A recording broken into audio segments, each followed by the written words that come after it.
Albert Camus did not believe that love was written into the structure of the universe. He did not believe in destiny, soulmates, or a cosmic order that arranged people into meaningful pairs. He believed that human beings meet by chance, collide in time, and sometimes, through that collision, discover something tender and powerful. In a world without transcendence, love is not a promise. It is an event. Most people want love to explain their lives.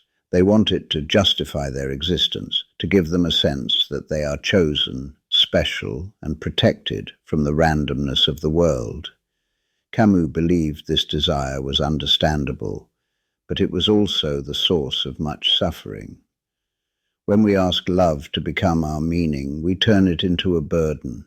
We make another person responsible for something no human being can provide. To love in an absurd world is to accept that nothing stands behind love except the two people who experience it. The absurd for Camus is the tension between our longing for meaning and the world's refusal to give it. We want our lives to form a story, to lead somewhere, to matter beyond themselves. But the universe remains silent. Love appears inside this silence, not as an answer, but as a moment of connection. This is what makes it so intense. When nothing is promised, every shared glance, every touch, every word spoken in sincerity becomes precious. You are no longer waiting for love to prove itself through time. You are living it as it happens. You stop asking whether this relationship will last forever. You begin to ask whether it is real now. Camus believed this shift changes everything. People who believe in destiny often treat love as an entitlement. They think something is supposed to happen, so when it doesn't, they feel cheated. They cling, they demand, they become afraid. But when you accept that love is not guaranteed, you stop clinging, you start paying attention. Love becomes presence. This presence is not passive. It requires awareness. It means noticing the other person as they are, not as you want them to be. It means allowing them to be uncertain, changing, and incomplete, just like you. Camus did not imagine love as fusion. He imagined it as companionship between two beings who know they will never fully understand one another and who choose to remain anyway. That choice is what gives love its dignity. It is not protected by fate. It is not secured by eternity. It exists only because it is chosen. In an absurd world, love is not something you find, it is something you do. One of the greatest sources of suffering in love is not loss, but attachment. Camus understood attachment as the attempt to turn a living relationship into something fixed and safe. People become attached not only to the person they love, but to the security they believe that person provides. They do not simply want to share life, they want protection from it. This desire for certainty is deeply human. In a world that offers no guarantees, people look to relationships to provide stability. They want love to promise that they will not be abandoned, that their pain will be seen, that their lives will have some kind of emotional anchor. But when love becomes a guarantee, it stops being love. It becomes dependency. Camus believed that dependency poisons intimacy. When you depend on someone to stabilize your sense of worth, you stop seeing them as they are. You begin to see them as what you need them to be. Their actions become signs. Their moods become threats. Their independence becomes frightening. Attachment turns love into surveillance. Jealousy is the clearest example of this. Jealousy is not proof of love. It is proof of fear. It is the fear that the other person might withdraw the emotional security you depend on. When that fear takes over, love becomes a struggle for control. To love absurdly is to let go of that control. This does not mean indifference. It means accepting uncertainty. It means knowing that you cannot possess another person's heart, only encounter it. You do not love someone because they belong to you. You love them because they are free. Camus believed this was one of the hardest lessons human beings must learn. We want to be chosen forever. But in an absurd world, nothing is chosen forever. Everything is temporary, even love. And yet, this does not make love meaningless. It makes it honest. When you release attachment, you begin to love more gently. You listen instead of demanding. You invite instead of insisting. You allow the other person to be themselves without trying to trap them inside your fears. Love becomes a meeting rather than a contract. Camus believed that the deepest form of loyalty is not obligation, it is choice. In a world without destiny, to stay with someone is not to fulfill a script. It is to decide again and again to remain present. This makes love both fragile and powerful. When relationships are treated as fated, people often stop choosing. They rely on habit, fear, or duty. They stay because they feel they must. Camus believed this kind of loyalty was empty. It lacked freedom, and without freedom, love cannot exist. To love absurdly is to remain because you want to, not because you have to. This also means that betrayal takes on a different meaning.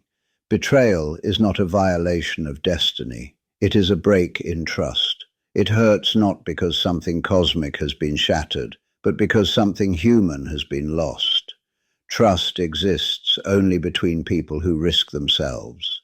Camus believed that honesty was the foundation of this trust.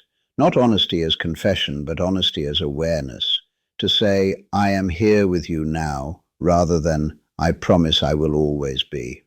This kind of honesty does not make love weaker, it makes it real.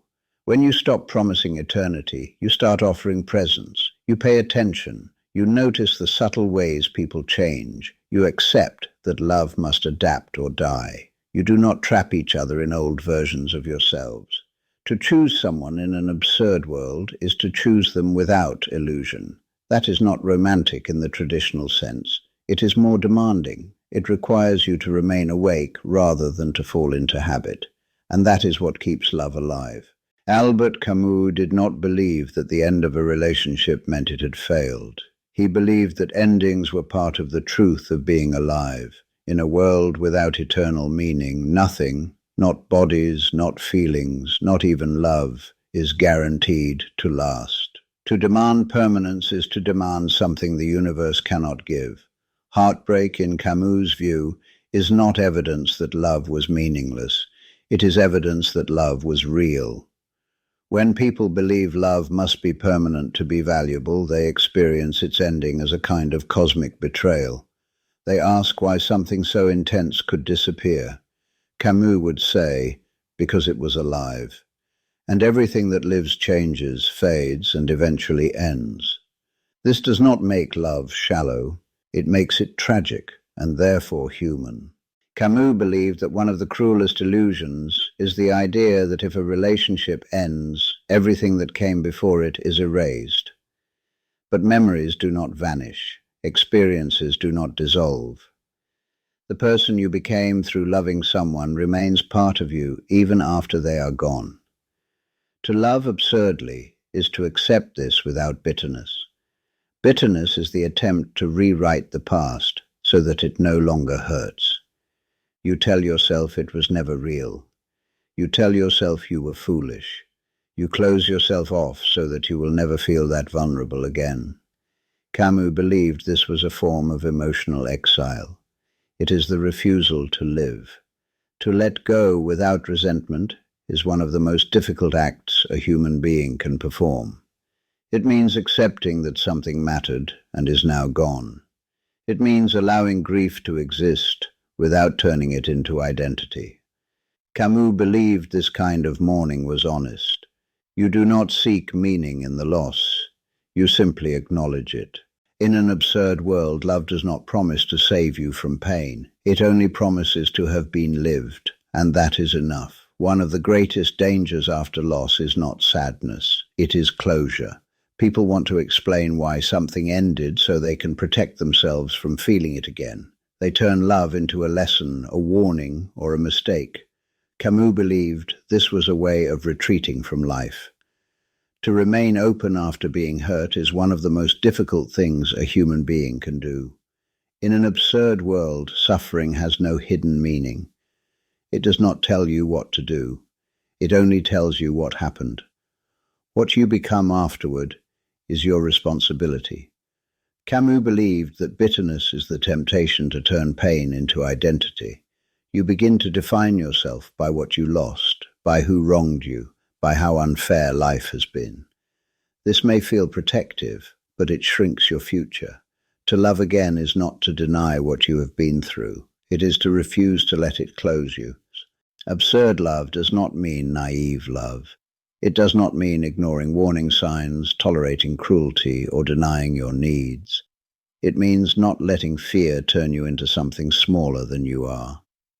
Camus believed that to refuse love because it might end is the same as refusing life because it will end.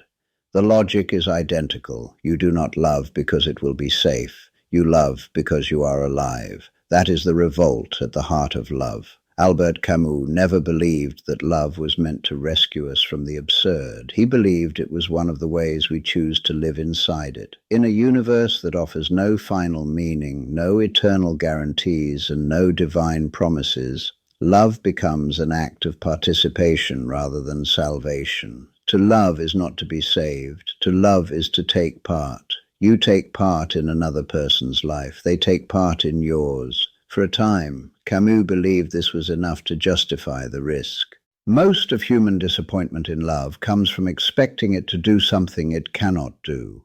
We want love to make us whole, to cure our loneliness, to protect us from mortality. But love cannot do any of that. It can only offer companionship in the face of it. This is what makes absurd love both fragile and profound. When you love without illusions, you stop asking the other person to complete you. You stop asking them to give your life meaning. You meet them as another finite being who is just as uncertain, just as vulnerable, just as temporary as you are. This creates a different kind of intimacy. You do not hide behind roles. You do not cling to promises. You do not demand permanence. You share a moment of being alive. Camus believed that this sharing was one of the quiet rebellions against despair, not because it fixes anything, but because it refuses to let the absurd turn you cold. Love, in this sense, is not romantic. It is courageous. It is the courage to be open in a world that offers no protection, the courage to care when nothing is guaranteed, the courage to give without knowing what you will receive. That is what it means to love in an absurd world. Camus believed that love, when stripped of illusions, becomes a moral act, not a moral act in the sense of rules or duties, but in the sense of responsibility. When nothing is guaranteed, when no future redemption waits to justify our actions, how we treat one another in the present becomes everything. To love absurdly is to love responsibly. You cannot hide behind destiny. You cannot excuse harm by saying it was meant to be. You cannot justify cruelty by appealing to some higher plan. There is no higher plan. There are only two people meeting in time. This makes every word, every silence, every gesture matter more. Camus believed that much emotional cruelty in relationships comes from people refusing to accept this responsibility. They lie to protect themselves. They promise what they cannot keep. They stay when they no longer care. They leave without honesty. They treat another person's heart as if it were something disposable. Absurd love demands something different. It demands that you speak truthfully about what you feel. It demands that you do not use another person as a tool for your own stability. It demands that you respect the other's freedom, even when it frightens you. This does not make love easy. It makes it ethical. In a meaningless world, there is no cosmic justice to correct the harm we do. If you hurt someone, that harm simply exists. It does not dissolve into destiny. It remains in a human being. Camus believed this was why love without illusions is so serious. It leaves no room for excuses. You are responsible for how you love. Camus never separated love from the body. He believed that much philosophy had become dishonest by treating human beings as minds rather than as living, desiring creatures. To love absurdly is to love with your whole being, including your physicality. Desire is not something to be overcome. It is something to be lived. In a world without meaning, the body becomes one of the few places where experience is undeniable. Touch, warmth, hunger, pleasure. These are not symbols. They are realities. Camus believed that to deny the body was to deny life. Sexuality, in Camus' view, was not a promise of fusion. It was an encounter between two separate beings who share a moment of intensity. It does not abolish loneliness, it interrupts it. This is why he rejected romantic myths that portrayed love as a merging of souls. There are no merged souls. There are only bodies and consciousnesses meeting in time. To love absurdly is to respect this separation. You do not possess another person's body. You are invited into it. This makes desire ethical. It requires consent, attention, and care. When people treat desire as entitlement, they turn intimacy into violence. When they treat it as encounter, they turn it into connection. Camus believed that the body is where love becomes real, not in promises, not in ideals, in presence. To touch someone who will one day die is to participate in their mortality. That is not tragic. It is what makes intimacy profound. Camus believed that one of the deepest illusions people bring into love is the belief that it should remain the same. They fall in love with a version of someone and then try to preserve that version forever. But nothing alive stays fixed, not bodies, not feelings, not people. To love absurdly is to love someone who is changing. This is one of the hardest things to accept. We want stability. We want the person we love to remain recognizable, predictable, safe.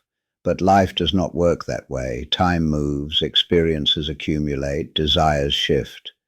The person you love today will not be the same person 10 years from now, and neither will you. Camus believed that many relationships break, not because love disappears, but because people refuse to let it transform. They cling to how things were. They mourn what they used to feel. They compare the present to a past that no longer exists. This creates resentment. To love in an absurd world is to allow love to change without treating change as betrayal.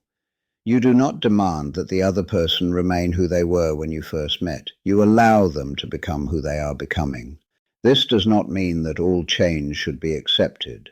Some changes are incompatible, some paths diverge. Camus did not believe love required self-erasure, but he believed it required flexibility. When people insist that love must stay the same, they turn it into a museum. They preserve memories instead of living relationships. Absurd love, by contrast, stays alive by letting go. You love the person who is here now, not the one who used to be. This requires humility. It means admitting that nothing you care about is safe from time. But it also means that nothing you care about is finished until it truly ends. Camus believed that to love someone through change is to love them honestly. Camus believed that the absurd does not disappear when you fall in love. It becomes more intense. When you care deeply about another person, the world's indifference feels sharper. Their suffering hurts more. Their vulnerability becomes your own. Love does not protect you from the absurd. It exposes you to it. This is one of the reasons people are afraid to love. When you love someone, you become aware of how fragile they are. You know they can be hurt. You know they can leave. You know they will one day die. The absurd, which was once abstract, now has a face. And yet Camus believed that this exposure was the price of depth. To love is to let the absurd matter. If you never love, the absurd remains distant. It is just a philosophical idea. When you love, it becomes personal. You care about something that the universe does not care about. This is not foolishness. It is rebellion.